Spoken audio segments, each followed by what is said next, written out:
I was going down a path where it's like I was doing too many crazy things at my age, especially. And eventually I was bound to mess up, and I'm kind of glad it happened because it put me in check. Yeah. So you're totally sober? Yeah, fully. I just want to know kind of how you're doing with quarantine and with just what's going on in the world right now. How are you? I'm doing fine. All the boys are kind of just staying inside, filming content. The quarantine definitely has tested our creative ability. The quarantine has definitely decided who the real creators of social media are and who aren't. So I think overall we're doing fine now. You've been putting out a lot of content, I think. Where are you, like, who exactly are you with? Are you with all the Sway guys? Kind of walk me through. Yeah, the Sway boys. We just recruited a whole bunch of new Sway boys because some of the Sway guys, the OGs, took a hiatus from Sway, Josh and Jaden. But we recruited a whole new group, and we're ready to kill it. All of the boys now, like the new group, have the same vision overall. We all want to do YouTube. With the old group, like not everybody was on the same path. Like again, like Jaden's a rock star, Josh is more entrepreneurial, Anthony's video games, Keo's video games. Like everyone just had like a different path, but now everybody, like with the new group, wants to do YouTube, pursue that, and move forward. Why YouTube? Because it's where real content creation goes. And if you're starting on a platform like TikTok with short form content, like 15 to 60 second short form content, you're kind of setting yourself up to go on to a bigger and better thing. Okay. And YouTube is kind of where everybody takes off. It's kind of like the end goal. Yeah. Well, not the end goal, but like the last step into the end goal.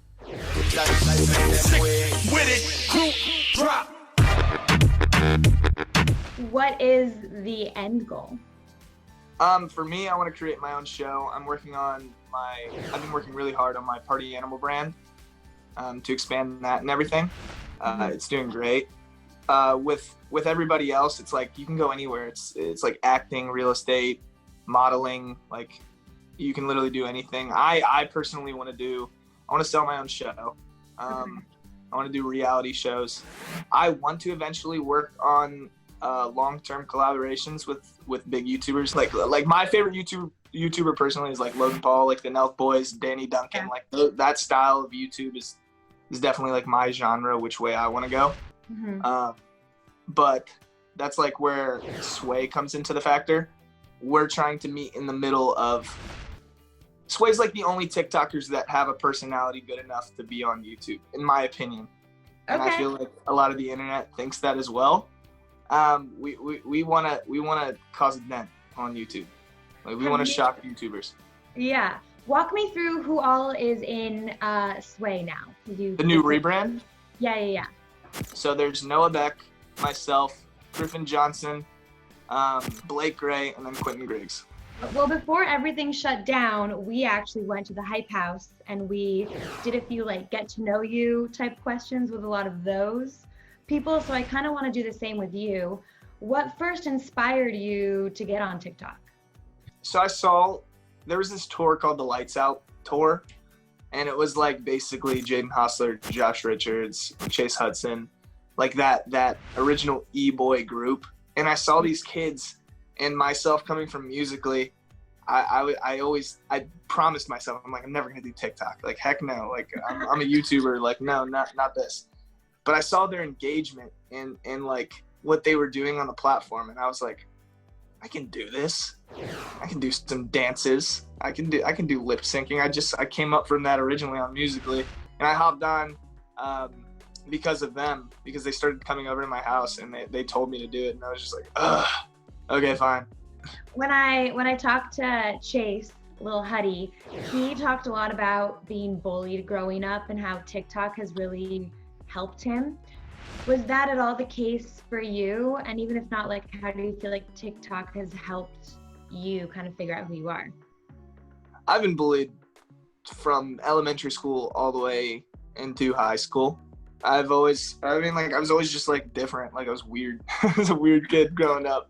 And TikTok isn't as cringe as Musical.ly used to be, and it was actually really cringe, and I understand why people in high school were bullying me for it, because the stuff I was doing on there was pretty gross. But honestly, I was never bothered by bullying. I mean, like I've been criticized my whole life growing up, and even now, like when I get hate, it doesn't bother me, because I'm just like, I've been criticized my whole life. I'm like, why do I care what these people think of me? If you like me, you like me. If you don't, you don't. I feel like people are going to be surprised to hear that. Yeah, I mean, maybe. So you're not affected by it, but how do you handle it? Or do you not even really think about it? I've always handled it by ignoring. Like I don't respond to any hate. Like when I see it, I mean, if it's like a flooded amount of hate, I'll like put my opinion and my perspective on everything out there. Mm-hmm. And if you understand what I'm saying, you do. If you think I'm still like that piece of, then go for it. Like I never try to offend someone. I always like preach this too. I'm not a social media influencer. I'm a social media content creator. I never condone any of the things that I do out there on social media, and my intentions are never to offend anyone. Yeah. It's just I put out content for entertainment purposes only. Put your hands in the air if you love me tonight. Well, let's talk about that a little more then, because you do want to really make your YouTube presence the biggest part, it sounds like, of the Bryce Hall brand, and you want to do reality shows. Do you want to star in a reality show, or you want to produce a reality show? Is there a reality show about Sway LA in the works? There is a potential Sway LA reality show in the works. But I want to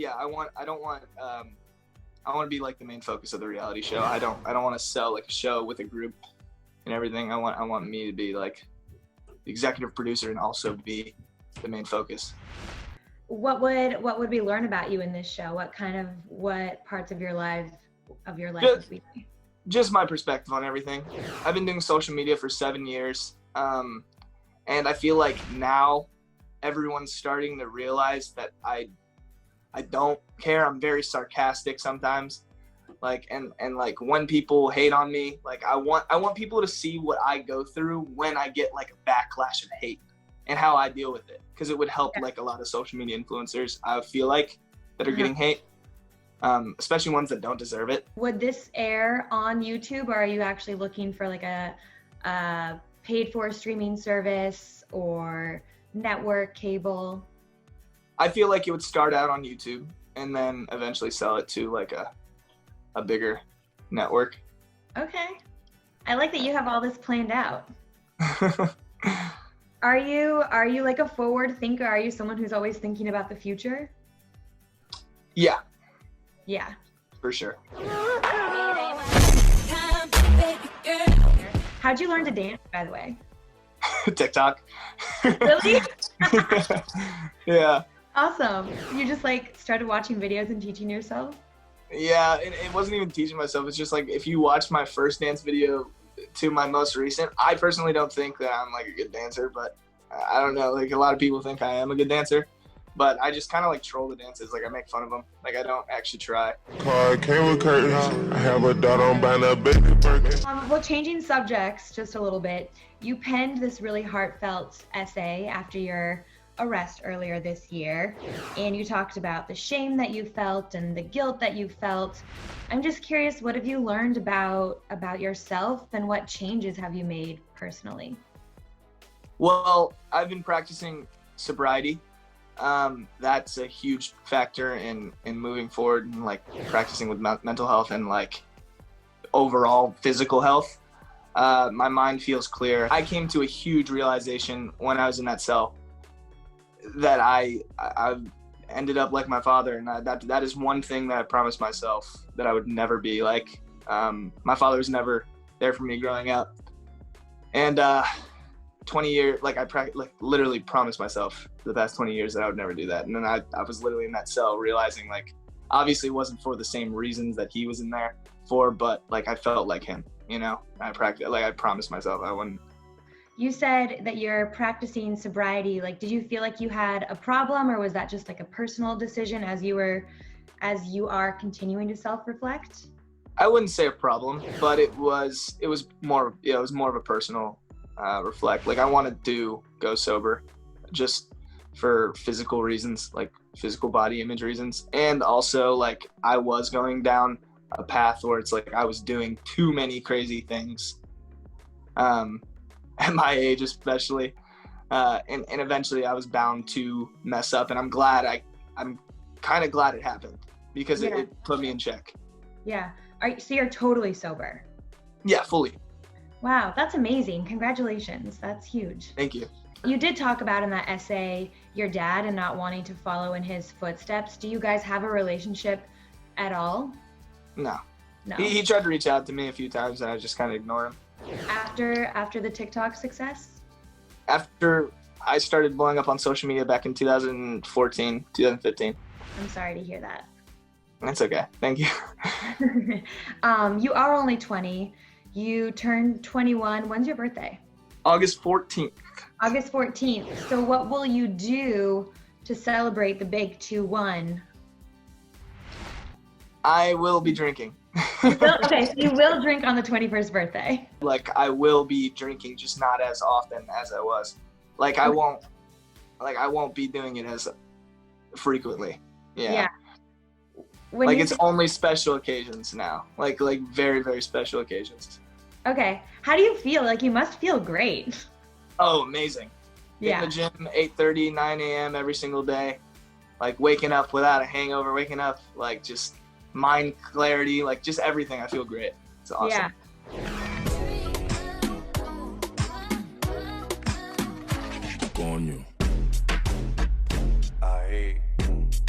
I feel like you use your platform for good as much as you can. I saw that you donated proceeds to Black Lives Matter from your last merch drop. NAACP, yeah. Why was that important to you? And we'll start with why was that important to you? I mean, I felt like even in my 7 years of doing social media, like not giving back, like I felt like I needed to give back, especially to a cause like this. It is a huge problem. Racism is a huge problem. And I wanted people to know, like, I wanted to encourage other social media influencers with a platform to, like, you guys have money, like, to give, do it, you know? Yeah. People follow in big influencers' footsteps, and I wanted people to catch on and be like, yo, guys, use your platform. Like, hey, you know? Do you feel pressure to be a good role model? No. That goes along with me being a social media content creator. Like, I don't encourage everybody to do 100% of the things that I do at all times, but it's like I am a good person at the end of the day, you know? Yeah. Well, when you think about there are younger kids that do look up to you and do want to emulate you, or they think that you're just like the coolest person in the freaking world, how do you handle that? I think I'm going to put out way more that, hey, don't do what I do. Like disclaimers? Yeah, disclaimers at the beginning of every video that I have out there. I'm only human, can't you say I made a mistake? Do you ever see Sway LA and the Hype House combining and creating one big house? Would you ever be up for that? I wouldn't say we would combine because there's so many members in the Hype House, but collaborations together on different products, different social media platform collabs, yeah, definitely, 100%. There were a lot of exits from the Hype House, but everyone still seems, for the most part, friendly. I feel like Charlie and Dixie left, but then Daisy also left, and that wasn't maybe as friendly. What did you make of all of them leaving? I mean, it's inevitable for groups like of that size to split. I mean, as of right now, they're doing great. Super proud of them. There is no contracts binding them together. There's no real, like, there's no formula. There's nothing like binding them or bonding them together contractually. Yeah. So, I mean, like, I don't know what the future is. They're doing amazing now. Like, they're doing great. Whatever they're doing, Thomas is handling that perfectly, I guess. I'm super proud of all of them. I don't know, like, what the beef was about all that. I don't know. There was, like, some sketchy stuff going on. I don't know. I just feel like I shouldn't speak on something that I'm not involved in. Yeah. No, that's totally fair. What's been the best part of fame for you and finding it on the internet? What's the best part? I'm doing what I love. I love creating content. I love making videos. It's always what I've been doing this since I was 14 years old. I'm about to be 21. Like, I just love it. I have a passion. What about the hardest part? I feel like a zoo animal sometimes. Oh, just people. Like, and being watched, and like any little thing that I do or say could be portrayed in a negative way. Yeah. And that sucks. And especially like even like with the zoo animal thing, like our address is leaked. There's people like looking through our windows, like knocking on our doors. Like love my fans, love like all the support that everyone gives. And like I would love to take pictures like outside, like at the mall, like anywhere in public, but our house, it's kind of excessive. And it does me. Yeah, it does that's scary. I mean, do you at that point consider moving or hiring security? Oh, we are moving. We're moving. Okay, just because that's kind of terrifying. I won't ask how the address got out, but I just hope you guys are hopefully safe. Right foot up, left foot slide, left foot up, right foot slide. You did say that this time is also like helping to separate who the real content creators are. So how are you staying creative during this time? Well, sobriety is a huge help. My mind is flowing like nonstop. I think of YouTube video ideas. Like, I like doing stuff that YouTubers don't do. Like, I like doing stuff that's just completely random, out of the ordinary. Nobody would expect me to do it. Let's go. It's just me and this guitar playing a song. You can try stealing my heart, it's already gone. You can tell something is wrong, just leave me alone. Is there anything that you want to say to your fans, whether it be like a message of hope or something that you want them to know about you? I just, again, want to highlight the fact that, hey guys, if you guys are watching this, don't do what I do. I am a social media content creator. I'm here for entertainment purposes only. I don't condone any of the things that I do. Yeah, I'll see you guys next vlog. Peace out, baby.